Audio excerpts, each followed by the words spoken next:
Assalamualaikum warahmatullahi wabarakatuh. Alhamdulillah min wa binastain alhamdulillah. Wassalatu wassalamu ala asyrofil anbiya'i wal mursalin wa ala sahbihi ajmain. Wassalatu wassalamu ala sayyidi ya Rasulullah subhanahu wa ta'ala. Alhamdulillah ala nikmatil Islam wal iman wa kafa bima minima. Alhamdulillah ala kulli hal. Alhamdulillah bi nikmati tatibus sholihat. Sob, jadikanlah kelemahanmu itu adalah kekuatanmu. Loh, kok bisa kelemahan jadi kekuatan? Bisa, sob.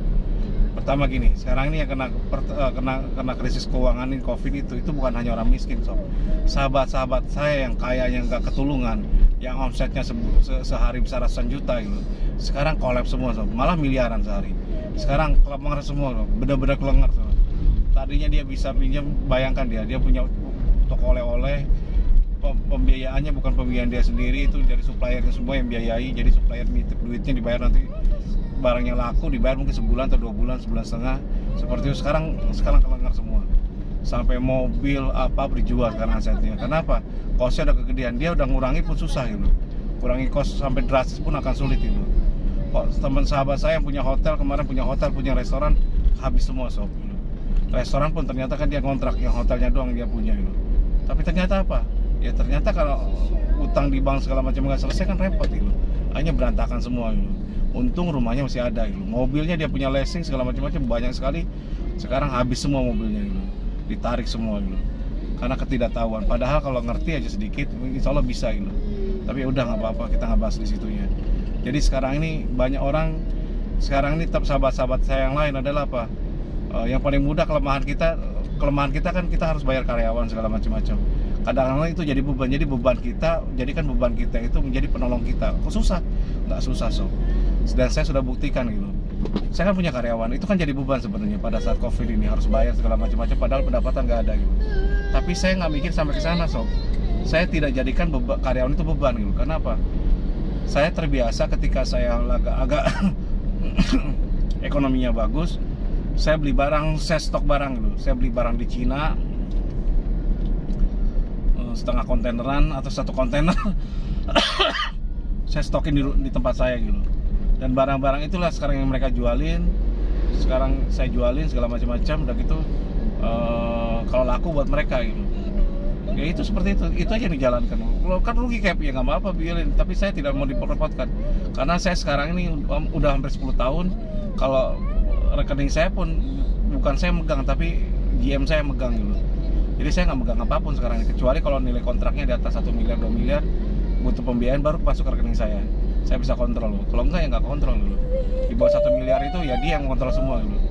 Sehingga apa? Sehingga kalau dapat kerjaan, dapat uang segala macam dia sendiri untuk kebutuhannya gitu. Paling dia laporannya terakhir gitu. Jadi termasuk itu nanti suatu saat pas dapat uang untuk gajian, Pak, Bapak dapat segini ya. Jatahnya saya sekarang ini, jatah saya sama dengan orang yang gaji paling kecil di kantor saya gitu. Gitu seperti itu. Kalau dapat 1 juta ya saya cuma dapat 1 juta gitu.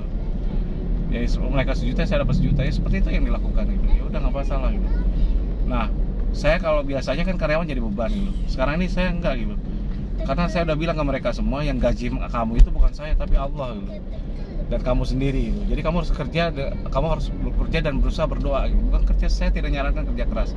Saya nyarankan kerja cerdas, terus kerja dengan niatnya ibadah. Dan ternyata iya gitu. Dan sekarang alhamdulillah sahabat-sahabat saya yang omsetnya ratusan juta per hari itu malah sekarang tutup semua, terus karyawannya dipecatin semua, tinggal sedikit doang, segala macam-macam. Usahanya masih gak, dan itu gak selesai, sob. Masih minus terus, masih kelimpungan karena beban bunga bank dan yang lainnya nggak bisa ditahan gitu. Dan ternyata alhamdulillah saya kan kemarin 5 tahun lalu udah tobat riba, jadi saya udah nggak bayar bunga lagi gitu. Negosiasi aja dengan bank, kalau mau ya udah selesai gitu. Jadi sekarang ini alhamdulillah beban saya tidak terlalu besar segala macam-macam. Dan alhamdulillah sekarang ini meskipun pada saat sulit apapun, ketika saya lemah, itu ketika saya susah, kadang-kadang kesusahan itu malah menolong saya gitu. Dan ketika kita lemah, Allah yang jadi gini, sob ya. Kalau kita kadang-kadang kita ngerasa mampu kan, ngerasa hebat dan yang lainnya segala macam-macam, Allah itu cemburu, sob, karena kita tidak butuh pada Allah gitu. Saya anggap kalau ketika saya nggak butuh banget Allah, saya pasrah gitu sekarang ini. Ternyata apa? Kadang-kadang kita nggak ngucap pun Allah udah nolong gitu. Cuman kadang-kadang kita harus ngerti pertolongan seperti apa gitu. Contoh kita dibantu segala macam-macam sama Allah segala macam-macam, ya kita nilaikan itu dan kita syukuri. Makanya saya dari awal saya bicara kan kadang saya ngucapin alhamdulillah nikmatil Islam wal iman wa kafa bima minimal alhamdulillah la kulli hal alhamdulillah bi nikmati tatimmu sholihat. Itu saya nggak pernah lepas itu bicara gitu. Karena saya benar-benar bersyukur gitu. Ketika kita selemah-lemahnya, ketika kita sekurang-kurangnya, kita minta Allah, insya Allah ada gitu. Nah, kok saya nggak dapat tuh loh. Itu tergantung keyakinan Anda gitu. Saya aja pada posisi pasrahnya pasrah luar biasa gitu. Tapi ada aja peluang gitu. Contoh tadi sekarang lagi susah-susahnya ternyata kalau kapan dulu saya pernah beli ruko, kasih DP-nya 30%, ternyata apa? Uangnya mau dibalikin ke saya dan rukonya mau dijual lagi sama dia gitu. Ya nggak apa-apa, bagus gitu. Padahal saya udah ikhlas, kalau hilang pun ya biarin aja dah, Allah yang tahu gitu. Ternyata enggak tuh, dia harus Pak Ridwan tapi jangan minta tambahan ya. Saya kalau Pak Ridwan udah 600 juta di uang saya Pak Ridwan, saya balikin 600 juta juga, ya nggak masalah gitu. Mungkin kurang-kurang dikit nggak masalah gitu, pasrah aja sama Allah. Jadi itulah yang terjadi sob. Jadi tidak perlu gimana, pasrahin aja sama Tuhan. Terus karyawan pun bukan beban gitu, asal kita tahu caranya gitu. Dan karena saya ke mereka semua saya bilang, alhamdulillah sampai saat ini saya tidak ngurangi karyawan, sampai office boy pun saya kurangi gitu. Jadi tidak saya ini, karena mereka kerja udah lama-lama di atas 20 tahunan gitu. Jadi sekarang saya ngantor pun saya pulang setengah hari, mereka masak sendiri, jadi makan di situ, bawa pulang juga boleh, segala macam-macam, nasi boleh banyak segala macam, silakan mereka ambil. Bila perlu kalau nggak ada beras di rumah, bawa aja dari kantor gitu. Itu yang dilakukan, dan alhamdulillah sampai saat ini kita masih jalan sob.